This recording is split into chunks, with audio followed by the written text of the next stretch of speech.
你哋而家望緊呢個畫面，可能係香港有史以嚟最恐怖嘅廣告之一。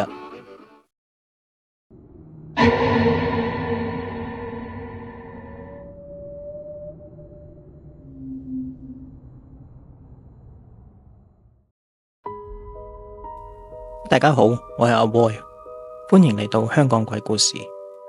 我哋呢集嘅故事係經歷30多年嘅九鐵鬧鬼廣告。當年嘅香港冇咁多娛樂，好多人夜晚食完飯都會坐喺客廳睇住部電視。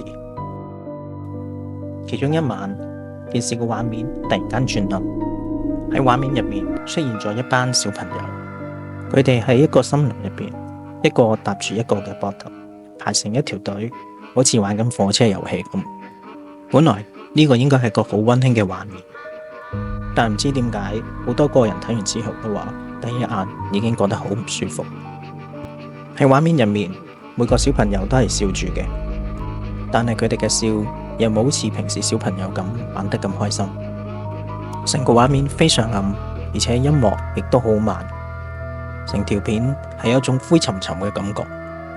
有人之後形容呢條片唔似係一條廣告。一開始嘅時候冇人特別留意，始終只係一條幾十秒嘅廣告，播完就算。但係有傳聞話，有一晚有人喺屋企想睇返錄影帶，本來只係想睇返一個重播嘅節目，但係點知錄影帶入面啱啱就錄咗呢條九鐵嘅廣告。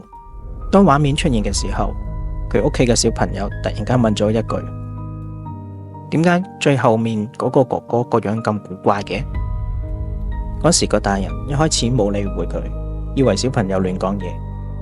但當晚嗰位大人越諗就越不安，於是佢再倒帶睇多一次。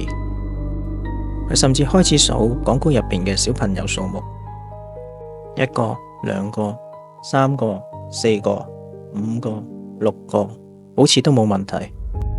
但去到最尾某個畫面，隊尾非常暗嘅位置，好似多咗一個耷低住頭嘅小朋友咁。佢冇笑，冇望鏡頭，靜靜咁跟住前面嘅隊伍行。令人不安嘅係，你第一眼未必會見到佢。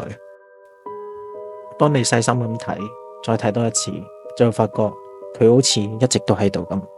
之後呢個第7個小朋友嘅講法開始流傳開去，有人開始睇返呢個廣告，想揾出真相，將畫面放大，希望可以睇得更加清楚。但由於當時嘅畫面技術所限，越放大，其實畫面更加令人不安。呢個故事傳開咗出去之後，有第2個恐怖嘅傳言。畫面入面其中一個小女孩發現佢嘴角好似流緊血咁，亦有人話嗰個只不過係一個陰影。由於當時嘅電視技術未有咁進步，所以難以分辨出真相。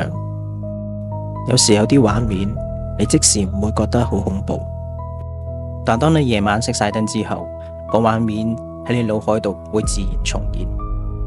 回想起佢嘅表情，你會慢慢覺得有種寒意。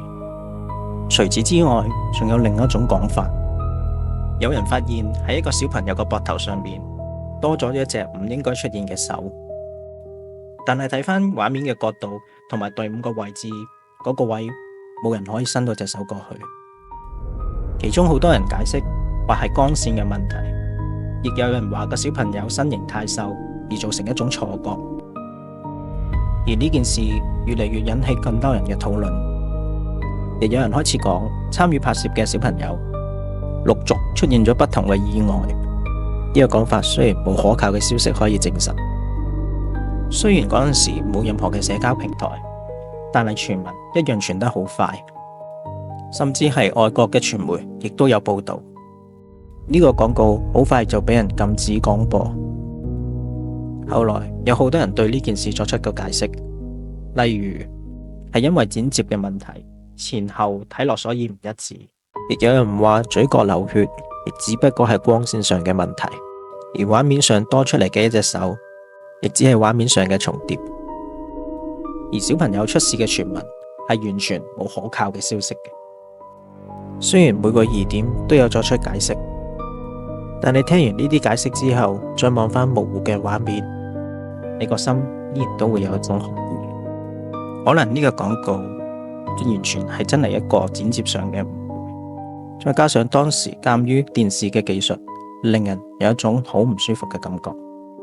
但每當香港人提起九廣鐵路廣告，腦海入邊就會諗起一班小朋友，一個樹林，同埋一個低住頭嘅小朋友，屬於香港人嘅一個集體回憶，一個恐怖故事。如果你有聽過另一個版本，或者當年啲人係點樣講嘅話，記得留言話返俾我知。我係阿威，我哋下集再見。